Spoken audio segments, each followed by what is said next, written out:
Alright, so I was wanting to pull up this book because it's, I remember it mentions IU, and that's 16, and for the 16th post I just wanted to mention it because it also, like 15, which is Yod Hey, the father and the mother,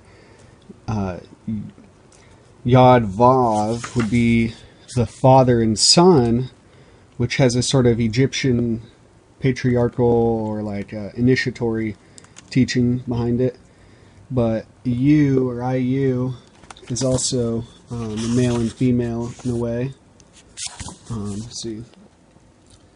Primarily the word Pharaoh is derived from Har Yu, which means the coming of the son of the twofold nature and of the two IU houses. This again was Har of the Shusen Har, or the bar or ball of the Hexus.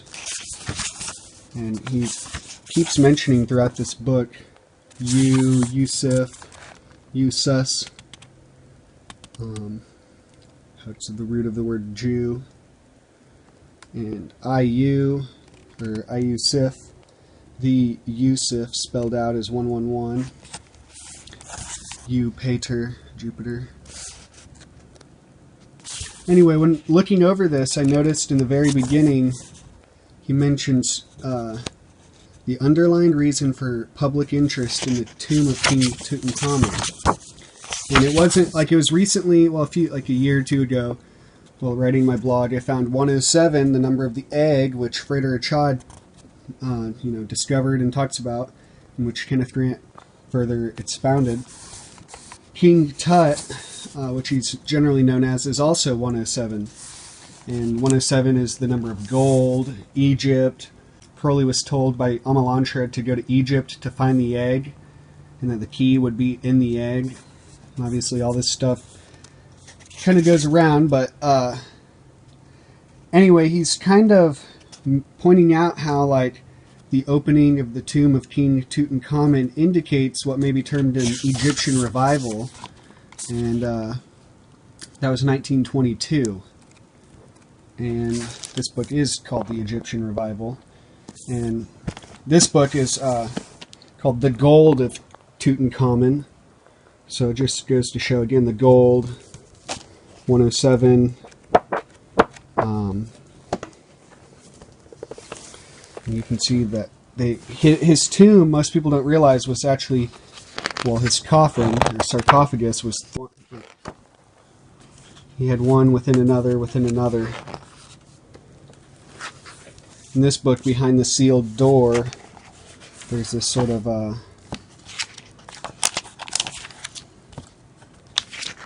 this is how they looked on the outside.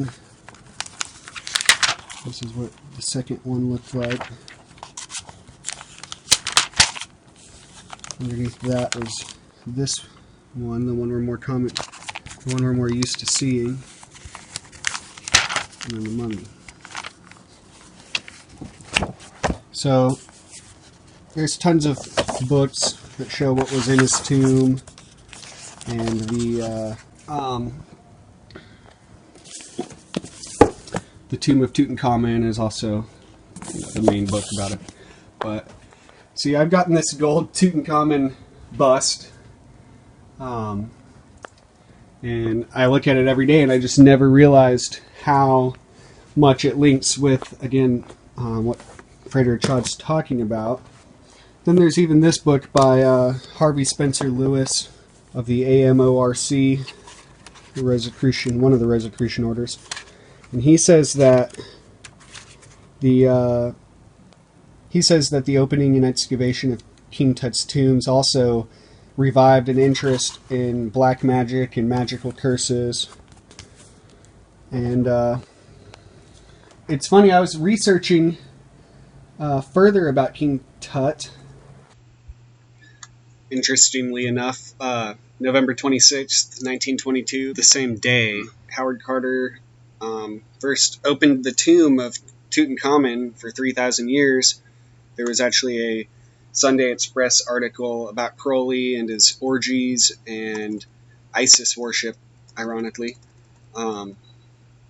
There's actually a PDF also, if you wanted to print it out or read it more fully. Um, it's just weird. Something told me to look up and see. And not only that, then when you realize using the formula King Tut is not only 107, but spelled out King Tutankhamun, which the hey in the normal English spelling is silent anyway, but King Tutankhamun would be 666, and he's the one who restored the solar or Amun-Ra worship, which is really the hidden sun, after Akhenaten fell, and 666 being the sun, and also the not the physical sun, but the soul. That's the true sun behind the sun. It's just significant since Crowley pretty much wanted to reawaken the gnosis of this number and how it connects back with not even just the ancient Egyptian tradition, but the Sumerian as well, and then whatever came before that, because obviously it's a stellar number. It's the stellar gnosis, which is beyond Earth anyway.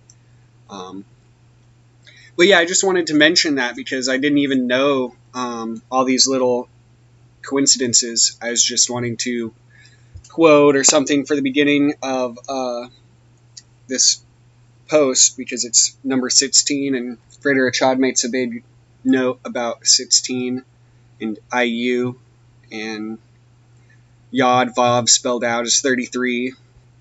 The main thing is this post, which is somewhat, off subject, but not really. It's all about 666 and how it represents, obviously, the microchip or the mark of the beast in a sort of external sense. But I use this before I read this post. I use English gematria and simple gematria, like as is used on gematrix.org. And I just wanted to go over and use all the 666s I could in a sort of exegesis. And since writing this, obviously all the Hebrew English or Hebrew applied to English formulas have slowly come to me through research, and even just sometimes they just pop up into my head. So that's why I see how Kabbalah means to receive. It's not only to receive orally or, from like the way we learn language from our parents over time, but it's also kind of like after you get certain knowledge and systems down, such as the formulas of the gematria and whatnot, and all the little Kabbalistic laws and rules, then it'll start to just seep in slowly. You'll see things in code, whether it be words, phrases, whatever. So yeah, basically there's been a lot more of what 666 really means slowly, like extrapolated or extracted. But this was, again, like all these posts, one of the first posts I wrote, getting me sort of on this path. And I knew the whole mark of the beast situation needed to be addressed and analyzed, because it's been like 2,000 years since 666 was mentioned in Revelation, and a lot of stuff has been said about it, and everyone knows, it's got to do with the number of, well, they say the Antichrist or the man, the man and the beast man, but obviously it's the number of the evolution from beast to man to, whatever's higher than man.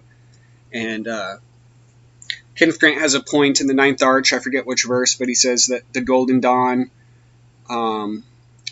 sought of its aspirants to seek themselves to be higher or more than human, and basically that would be transhuman. But I think that there's a sort of organic transhuman as opposed to the artificial transhumanism that we're more common with hearing and seeing about. That the archetype, again, of the magician or the magus or the wizard kind of represents the sort of true transhumanism. And so basically this whole 666 thing, it's the number of the soul, the sun, solar power, electric, but it's also this kind of negative side to it, which is like the parasitization of the soul and the vampirization of that sort of energy. So it's not even just about a sort of physical implant exactly, so much as it is just a sort of a structural motif under, like, I don't know how else to explain it, but it's like 666 represents this sort of, in a way, I think of the whole chains of the man and the woman on the devil card. And again, the devil card in English gematria is 666, and that's just the shackling of matter. And I don't know, it's just like by seeing this sort of code, the source code, you can get beyond it. And that's, again, this whole, the Gnostic idea of the sparks, like enclosed or enslaved or whatever in matter. As you go through like the initiatory stages, you'll see that the separation of spirit and matter, or air and earth, are necessary, but at the same time they're also not all that separate. Kether and Malkuth isn't Kether. But anyway, I'm gonna start reading this because I've already spent like 15 minutes, I guess. I don't know how long talking. 7. I spent 7 minutes talking, so I'll read this.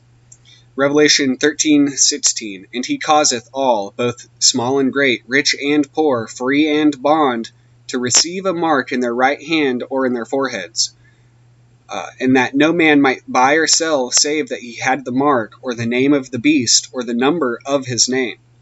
Here is wisdom. Let him that hath understanding count the number of the beast, for it is the number of a man, and his number is 666. And a lot of people think this is the only verse in the Bible that mentions 666, but 1 Kings 10, I forgot the verse, I think it's 15, let's see if I'm right.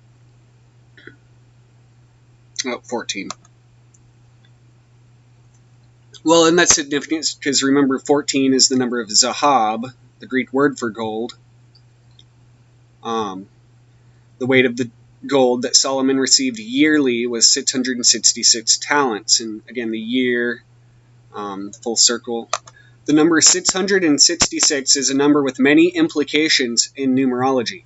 It is directly related to the number of man, or 6, which the day man was created in the Bible was 6, by the fact that 6 times 6 equals 36, and the triangular number of 36 is 666, or the sum of 1 through 36.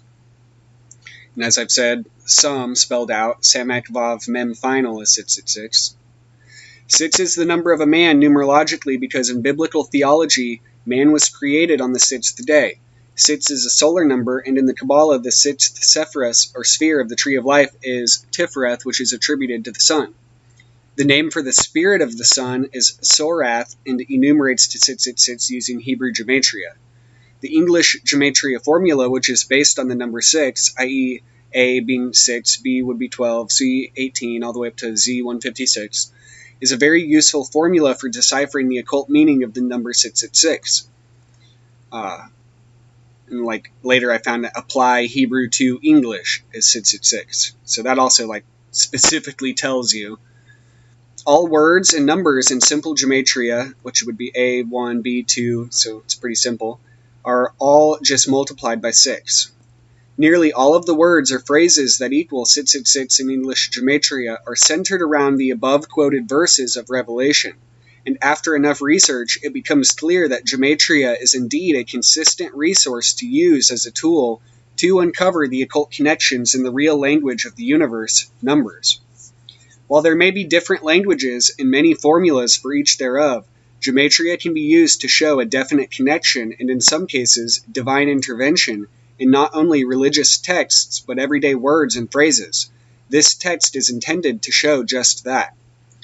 And see, the fact that there's multiple formulas doesn't discount the fact that a word or a phrase or a formula may have various numbers depending on what formula you apply to it.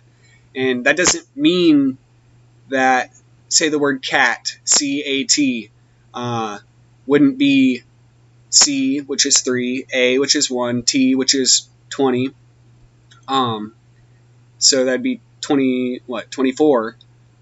Or Gimel, which is 3, Aleph, Teth, 9. So 9, 10, 11, 12, 13. It could be 24 or 13. It's, what are you going to say? 1, or 3 plus 1 plus 9 doesn't equal 13, and 3 plus 1 plus 20 doesn't equal 24? Because they both do. It just depends on how you look at it. So it's important to look at all of them and then see the relativity and see the, I don't see why. I guess it's just laziness. I don't see why that's such a hard concept for people to grasp, but that's why I just had to, keep going. And I mean, if I listened to people who said, "Oh, there's nothing to find in gematria," well, I wouldn't have found anything that I found, and I found a lot. And it's not just the phrases and the formulas and the codes and the numbers. It's the subtle, or not even very subtle, but very profound nuances and details, and what they represent are depths, or almost like obstacles having been crossed, or like deep sort of processes and places in the mind. And so to me, it's a very useful exercise to go over this sort of thing and analyze data. And again, like with the numbers or letters being essentially numbers and points, if you look at words as sort of points or comprised of bits of data, those bits, when you see like a word spelled wrong, and you analyze it, and you can find a better spelling based on the numerical bits. And so what I'm saying is, because I know I didn't say that very clearly, is that by analyzing words and ideas and concepts numerically, it's more like a puzzle where you can kind of see where things fit more precisely than just phonetically or whatever. So that's something to take into account as well. But let me not get too sidetracked. Using a computer, such as a simple calculator, we can calculate the number of the beast by applying English gematria to the very word computer. This is the first logical calculation, considering it is the computer/calculator that does the calculating, as well as many other things we don't want to do on our own and would rather rely on technology to do for us. See, and that's another thing, is that gematria, by actually doing it yourself, strengthens, and it's like an exercise, so you can, again, see this stuff almost automatically. And again, it's just like we would rather not do that sort of thing, but in doing so, you actually learn and see certain things that otherwise would be completely lost or oblivious or elusive. This form of code searching, i.e. gematria, is entirely left out of books which claim meaningful codes exist within books such as the Bible, Quran, and other various received texts. Or even among Thelemites who, refer to Crowley and his gematria, they are very, I wouldn't even say skeptical, because skeptical implies actually applying the method and testing, but they seem very threatened almost by the fact that there is an update or a new eonic formula, so to speak, regarding this gematria, and when you apply it to Crowley's texts and the Book of the Law and all these things, for some reason they get very upset when someone tries to point it. I guess it's because they can't accept the fact that, oh, maybe they didn't know something after 20 to 50 years of study, like, the OTO. The OTO, the Caliphate, or the official OTO, really hasn't done much to progress the Lema or the message of Crowley or anything, and unfortunately they've had a hard time even keeping the books published. Like, there's so many books. Like, it was the 70s and maybe the early 90s that there was a influx of publishing of Crowley's books, because that's seems to be when they were all reprinted. So they haven't even kept up in that regard. But I don't know. Again, it's all about learning these sort of practices and the techniques, and then applying them. And it shouldn't be that hard. Like, if you actually do the work, you'll see it without trying, these sort of codes. And not just the codes, but again, the logical extension, the logical directions in which this sort of work would take. And it's just surprising how, after I don't know how many years, 50 years since the last magical revival in the 70s, very little work has been done, like a book or two here and there, each decade or something, like, has slowly pushed a little further since Kenneth Grant. But anyway, the series entitled The Bible Code by Michael Drosnin doesn't mention gematria at all in the first 2 books, and I was reluctant to waste my money on the 3rd installment to see if it fails to mention it in a 3rd. The formula utilized in that series is known as equal distant letter sequencing, which is self-explanatory, but for the sake of being concise, I will say it is where they find meaningful words by looking for letters spaced in various sequences that are equally distant from one another. While I won't discredit the validity of this particular method, I find it highly odd that Drosnin fails to mention gematria, which is a lot more significant. It's almost like there are techniques to sort of bury this information, especially by associating it with, like, sketchy or stuff that really doesn't have much of credence or value.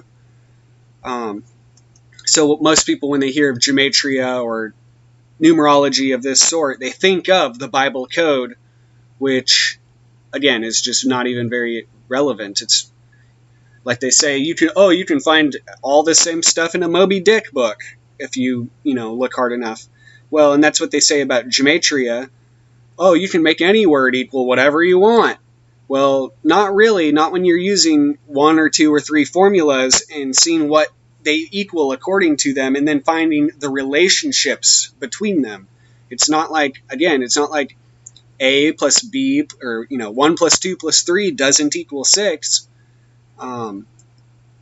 All it is simply permutations and parsing. Again, it baffles me as to how this is that complicated for people to understand. I think they don't want to.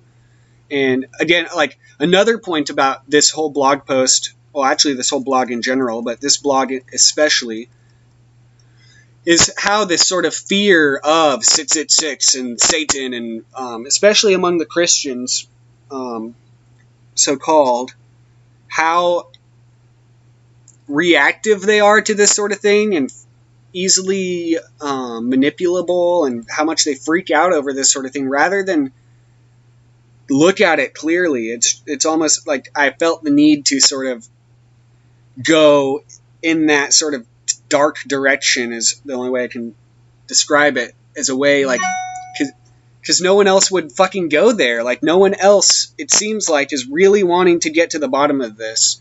They'd rather, let's wait for the Antichrist to just show up, or wait for Jesus. I'm not waiting for Jesus, or I mean, I want to figure this shit out myself, and even if it means going through this sort of wading through all this crap, this sort of dogma and ignorance and failure to really study for the last 100 or few hundred years, even though in so many books it's like the keys are there, I felt like I had to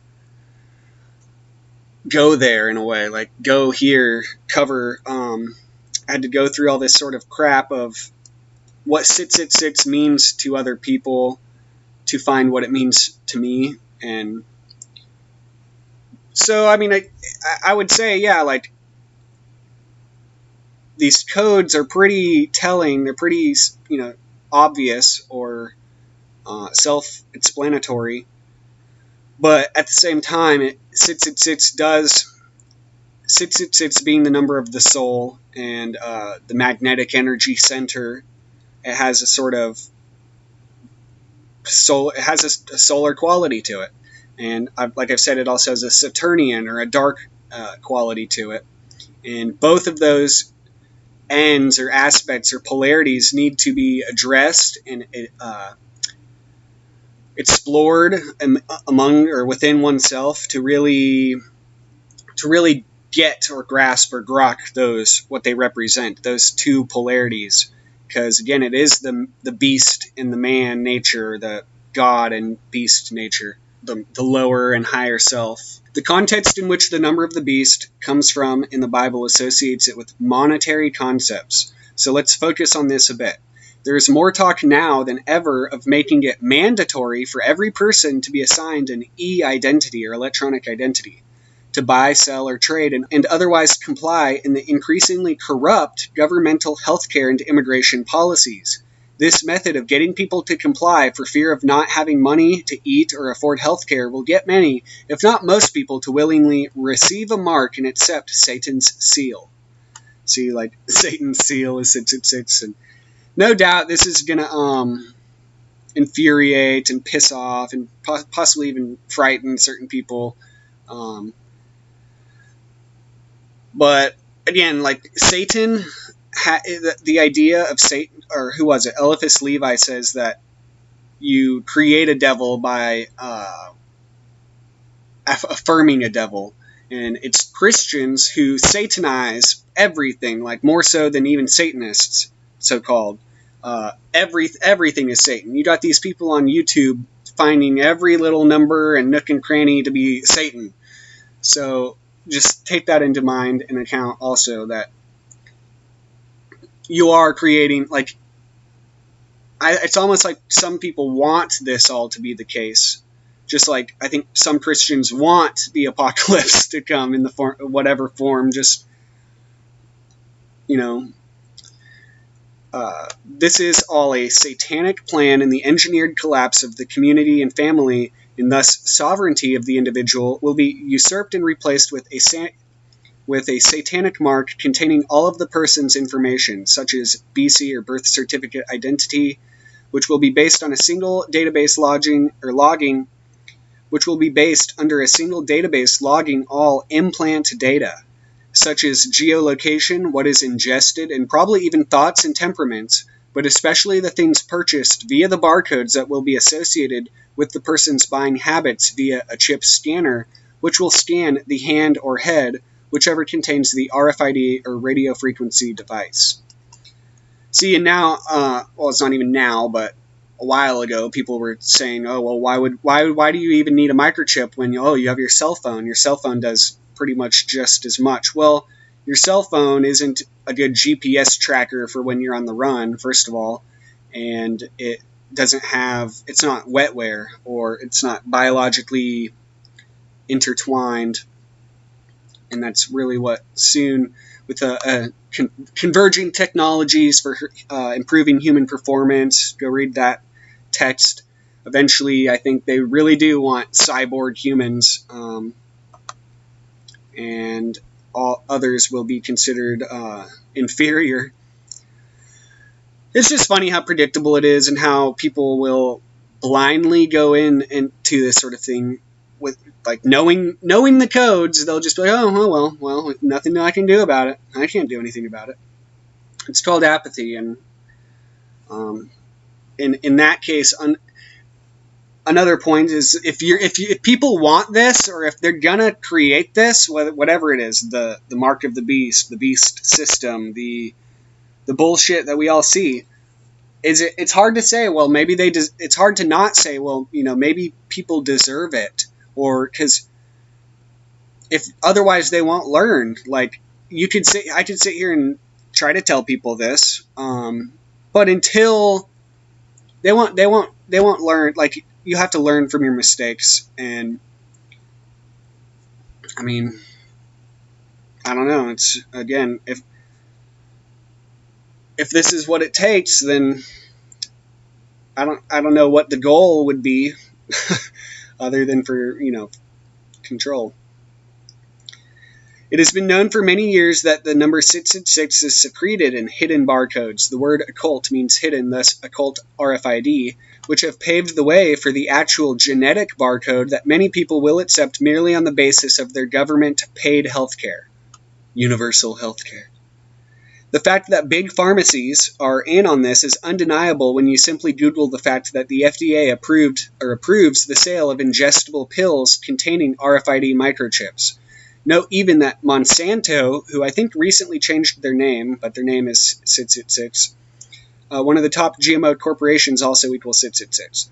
The horrors of the pharmaceutical world go largely unnoticed, but it is no wonder why harmful substances, which have just been made with hardly any time to know their long-term effects, are marketed heavily in commercials that have to name all manner of negative side effects rather than rely on natural remedies that have been around for centuries with very little to no long-term negative side effects. No, marijuana or cannabis, even hemp, which has no THC, is illegal.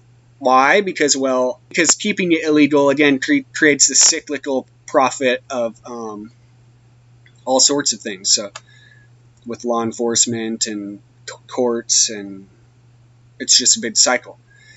So once enough people believe the great lie to America and agree to a tyrannical or socialistic health repeal and end times deal, which is a stupid deal, a demonic evil will be released and a demonic force will control many people who will then have a literal demon inside of them. Some say that this is already being enacted through the Obama healthcare bill, which I do not doubt one bit. Yeah, I think they were trying to put that in fine print or something, but it got rejected. At the bottom of here, there's this video. Might as well just start loading it. I'm on a wireless Wi-Fi laptop, so I don't have the fastest internet. Once we all have no more cash after the dollar crash from the Barack debt bubble created from his horrendous first term as president and the big increases from his second term, we will likely go under a martial law, further increasing the chances of people accepting the bad implants and take a Barack seal from the left-handed Obama.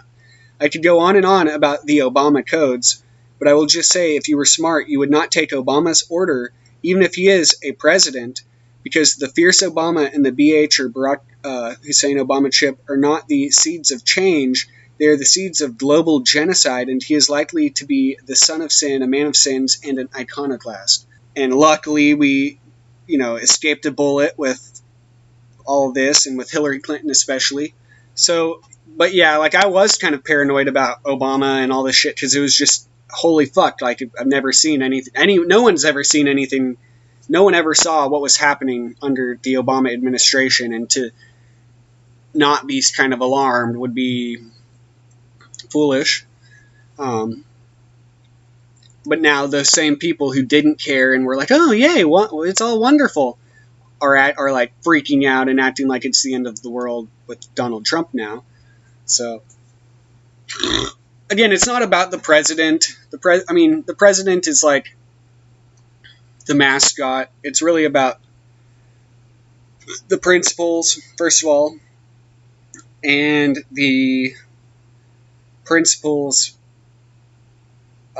performed, or what is it, the examples set by the populations, or the Republicans and the Democrats. Well, from what I saw, the so-called tolerant liberals for the last few years haven't been very tolerant or liberal. So it's not you can't really blame Russia or Donald Trump or Trump supporters for any of that. If anything, blame yourselves. So that's not to say I'm a Republican or I support Donald Trump in all of his policies.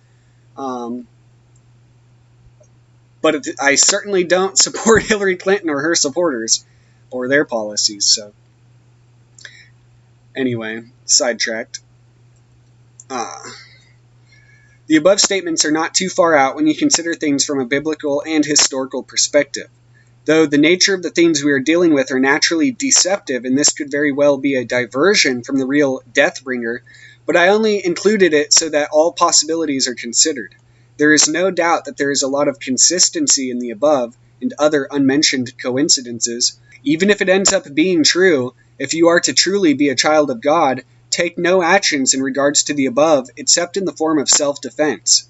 The fact that Barack Obama openly states he wants to limit, if not altogether eradicate, and now it's not just Obama, it's, again, the Democrats, the Second Amendment should send up red flags to those law-abiding citizens who want to have the right to legally possess guns for their protection and other legal reasons. Hunting, whatever, sport, We all know that taking the guns of those who are responsible is the first step in taking over a country and implementing an authoritarian or totalitarian dictatorship. And when those who abide by the laws, those who didn't still don't, and then self-defense is severely limited.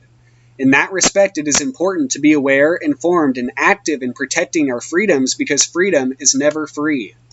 The fact that those who want to peacefully resist this takeover are deemed threats is a direct indictment that what we are threatening is in fact a fascist regime that doesn't work for us. And again, all these people screaming fascist now didn't care when it was actually happening.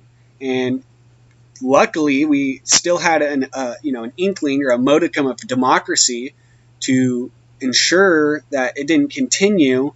Because if Hillary Clinton had won, it wouldn't. Again, it's not her winning; it's the delusional Democrats that she's deceived, and not even just her, but the media has deceived into thinking it's working for them or anybody. It's just the hypocrisy. Needs to be remembered. Like every day I see the same people saying the complete opposite. It's just hypocrisy. We all know this though, like everyone sees it. I will say right now that I am a peaceful activist and believe that the pen is mightier than the sword. Yeah, I know I had a typo. So I advise anyone else to engage in peaceful resistance through education rather than other more extreme routes. Because again, education keeps you busy. It makes you, actually know what you're talking about more so. Unfortunately, the bad things about education and knowledge is when you have it and others don't, it's like you're trapped on an island, especially when they don't want to learn. Now, I could go on and on with more words and phrases that equal 666, but if you haven't gotten the idea by now, then you are too stubborn to see the reality of the rebel archangel, to Megatherion, the great beast, and will likely never see, even though the signs are all around. And again, that's the nature of the beast, is how 666, the number of the soul, and all this knowledge, secret knowledge, it's not even really secret, it's just occult or hidden not from you, more so by you, by yourself. 666 veils, being, the great beast, keeps you away from that knowledge because of, again, your fear or ignorance or apathy or whatever the case may be, which all are representatives of 666 in its negative sense. For the prophets of old to predict what they did at the time when virtually none of the above could have been foreseen without divine intervention is nothing less than a miracle. And while gematria is a double-edged sword, it should be known that each person has their own path to tread and no one can decide things for them. If you would like more information on this and the deeper reaches of gematria, especially within the Bible, I will provide some links below. And here I just analyze some values about 888 and 666. 888 is obviously Jesus in Greek, and it's just noticeable how there's more positive, uplifting values in 888, whereas 666, it's a lot more, Saturnian or leaden or, dense, like in the negative sense. It like holds you down. It's all about oppression, in a way. And obviously oppression for the soul is again necessary, like the fall and separation is necessary for union and love and for growth. And so it like a common saying in among Christians is that life is a test for the soul. Well, in a way, that's what this all is. It's a path. It's a exercise. And with, again, the whole AI, transhumanism thing, the negative sort of transhumanism, it's all about this, like, letting go and just becoming a robot and letting the codes or the computers do it for you. And as much as I use the codes, and people like to use the term "caught in the cliffeth." Oh, you must be caught in the cliffeth because all you do is talk about numbers and codes. Well, it's not all I do. That's not all I talk about. I really talk about what they represent, and how little it's used when it's very useful. If anything,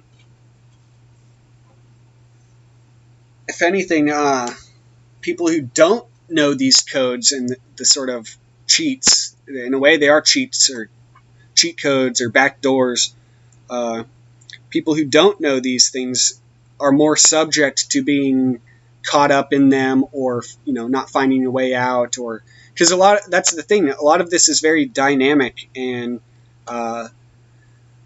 it's not set in stone fully. Like, there is room for you to operate and manipulate things and change and develop, and so you can turn something negative into something a lot more positive and liberating, which is pretty much what I've done with the whole 666 thing.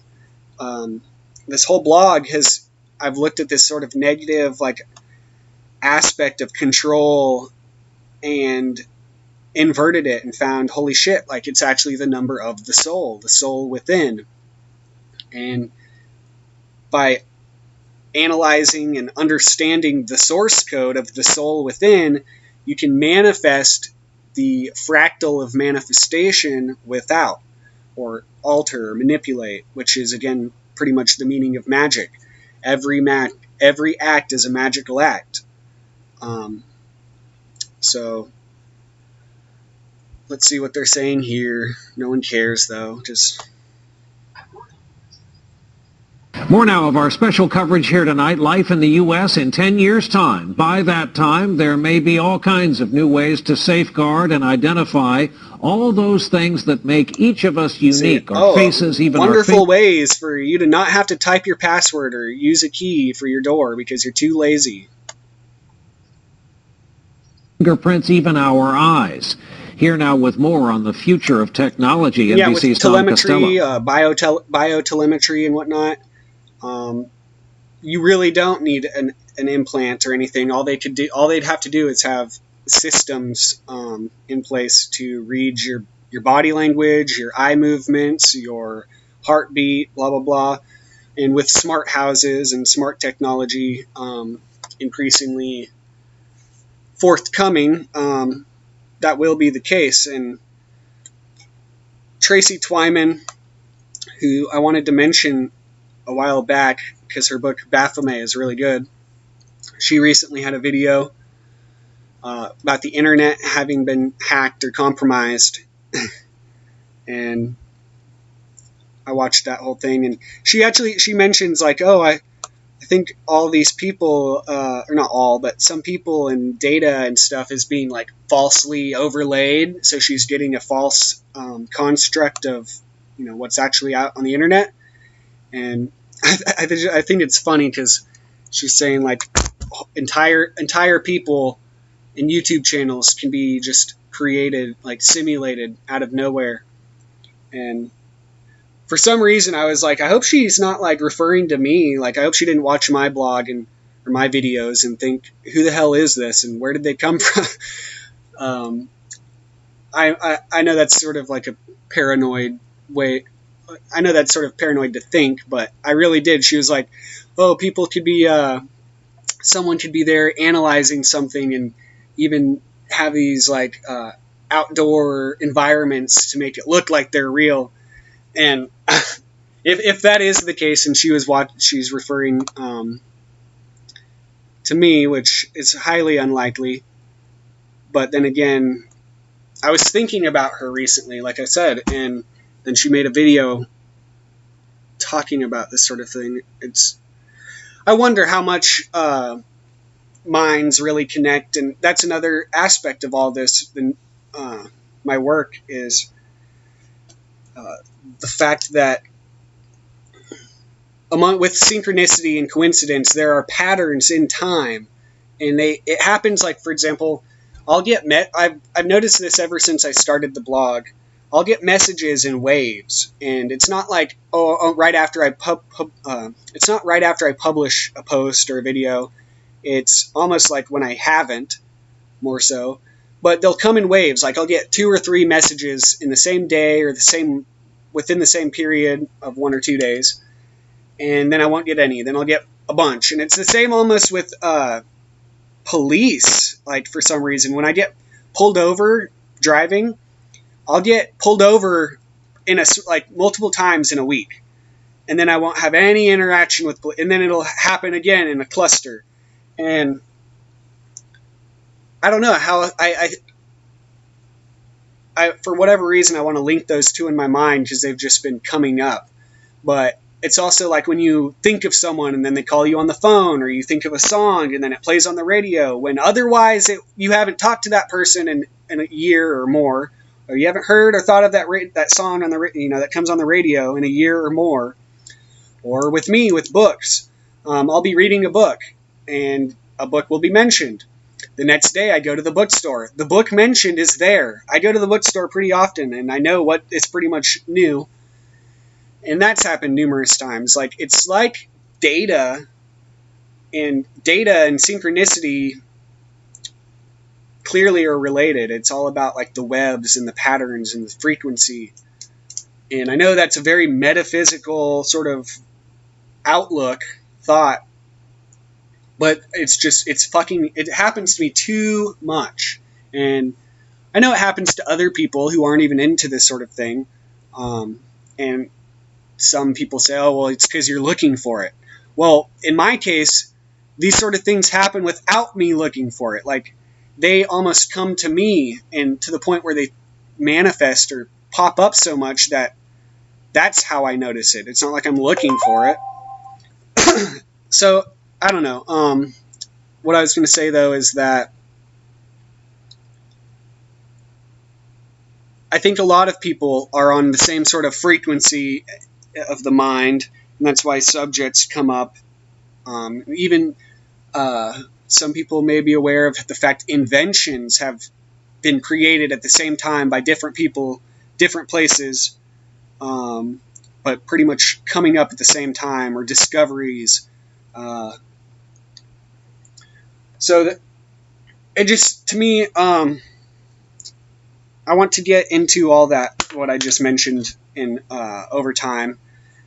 Tracy Twyman, she has a lot of really good work, and I'm not going to I don't want to like piggyback off what she's already done and said, but I think that there's a lot she hasn't tied in with her work regarding Baphomet and spirit channeling, and even these shady networks, like for how much knowledge these occult networks supposedly have. There seems to be a lot they don't, almost more, and it's in a way it's kind of good, because like if you were to get into the Lima or the OTO, they claim to know a lot, like they claim to possess the true secrets of the Illuminati, and yet I went to the OTO here by me, and they quizzed me, and I knew more than they did about the Kabbalah, Crowley's life, Kenneth Grant, and everything. Because I've actually spent 10 years reading and researching, pretty much being my only concern. And because what am I supposed to care about? Fucking, it's just been my only concern in life, other than the basic things everyone else, life and fun and relaxation and whatnot. And in a way, this, to me, even though there's a lot of work and reading involved, it's not work to me. This is I just have fun.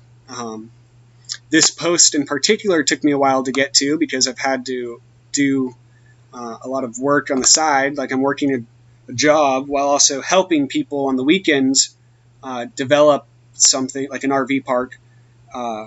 And so I'm not really, even on my off time, I'm not very free. And it's a matter of me having the energy and the mindset when I wake up in the morning before work to do this. And half the time I'm not. I'm not in the right state of mind. I'm not in the best mood.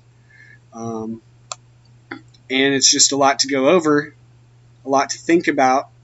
And there's a lot of other things like in the interim and periphery, especially since these posts were written, that I would like to tie in without it being too all over the place, but yet still, still relevant, but still, I don't want it to be just, I'm just reading the blog post again, and I want it to be at least entertaining and bring you something new. To me, that's one of the main goals in all this work, is to take it further and to find new information.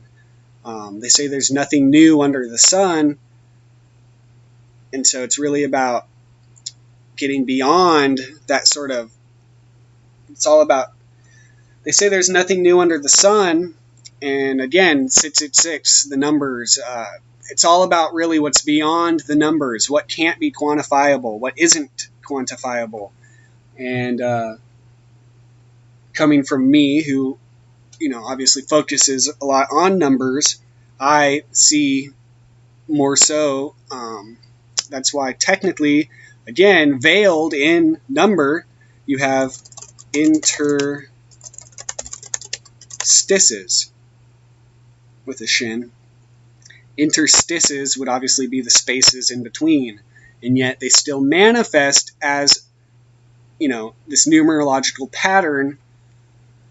That's because anything, under the sun manifests in patterns or in numbers, in geometry. And so getting beyond Doth or beyond number, beyond the sun, so to speak, you kind of have to think outside the box. And you're not going you can't even think linguistically, because language is dualistic. And so really, like, true, I can only even talk about like a small percentage of what this really taps into, because you can only hint at things with language. Doth is all about go in a circle and cycles and time. And so, again, I'll repeat myself over and over, but it's to hint at something I can't even talk about. So, hopefully that's some food for thought. Hopefully there's something new that you didn't think of or consider. I'm not going to go over all this. But yeah, just I feel like I'm forgetting something. But the main point, I guess, is that 666 is a number of the soul. It's a number of technology. It's a number of the sort of nexus between the two. So it's a tool. It's all about how you use it. And since all of this has been written, there's basically, like I said, with the Hebrew-English gematria, it's sort of like an update or a new eon. It represents a sort of new eon or new era of the eon, and connects with the whole Mayat,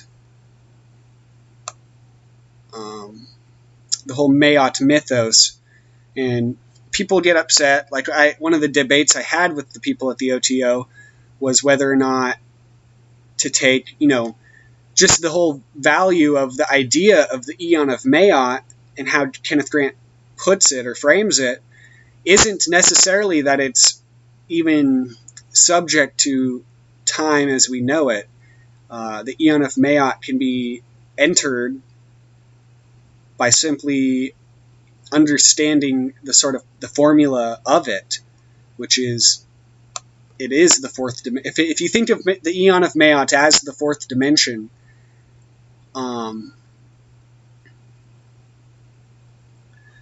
the Eon of Maat isn't just, down when and the time stream. It's anyway. I'm not going to get too deep into the Eon of Maat, but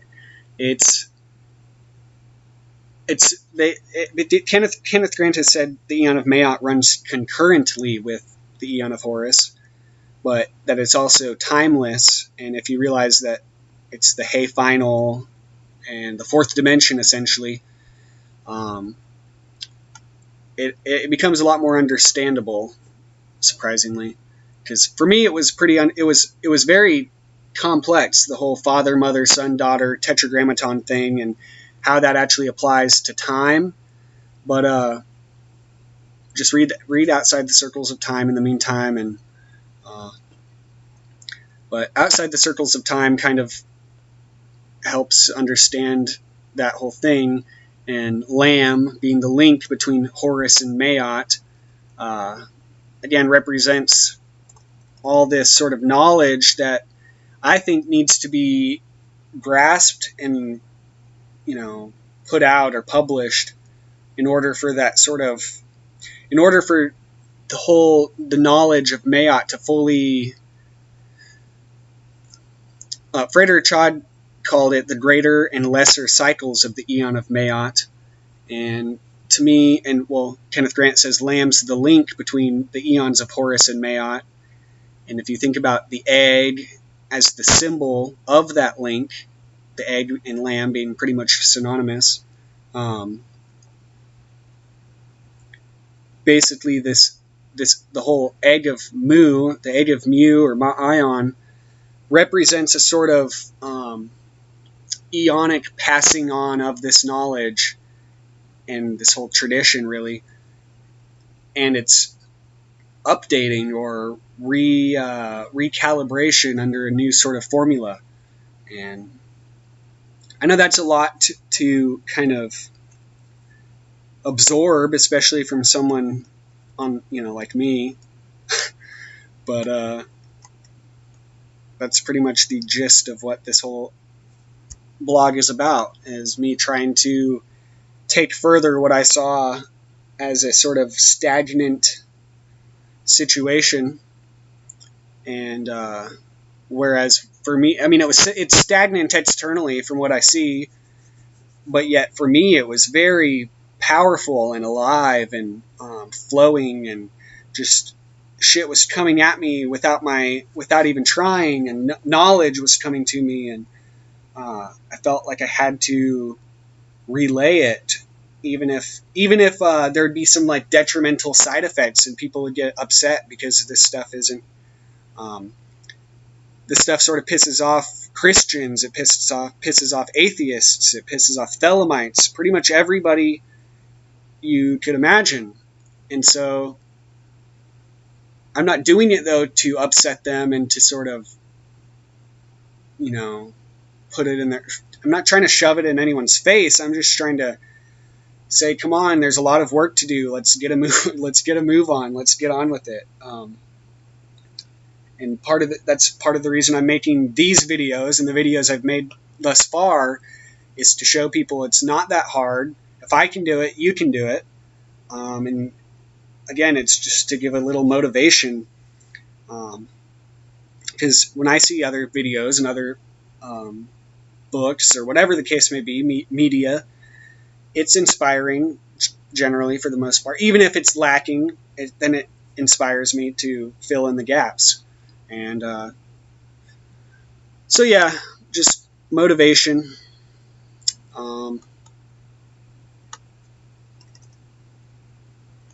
Point of this post is just motivation. And I was also going to mention this other book because it kind of ties in, The Computation of 666 and its relation to anti-Christian systems. The authors are anonymous, I believe. But it's funny, what I found when just going through this book, applying once again the code, the computation of 666 is 1891, which is the year the book was published. And in relation to the Egyptian connection between 666. Gerald Massey mentions it in The Natural Genesis. And he also mentions Gematria Saros, which is funny. It makes you think of Soros, because technically that's an O. Not that George Soros is the See, I think a lot of these people would like to be the Antichrist. They like to feel special like that. For a time, I thought I was like the Antichrist. I was like, holy shit, what is all this stuff? Why is it coming to me? And my name actually does equal 666 in Hebrew. So you never know, but I think if that was the case... But really, I don't think the Antichrist is just one person. Although the literal Antichrist is also 666.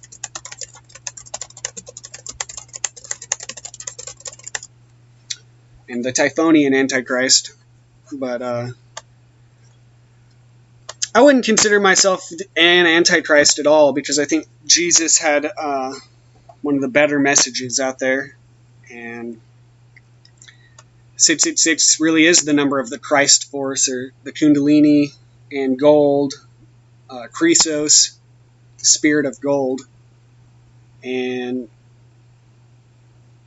that's what I'm trying to teach and embody myself. So if anything, I mean, I wouldn't say that makes me the Christ, but I try to be Christ-like, and Jesus is my homeboy.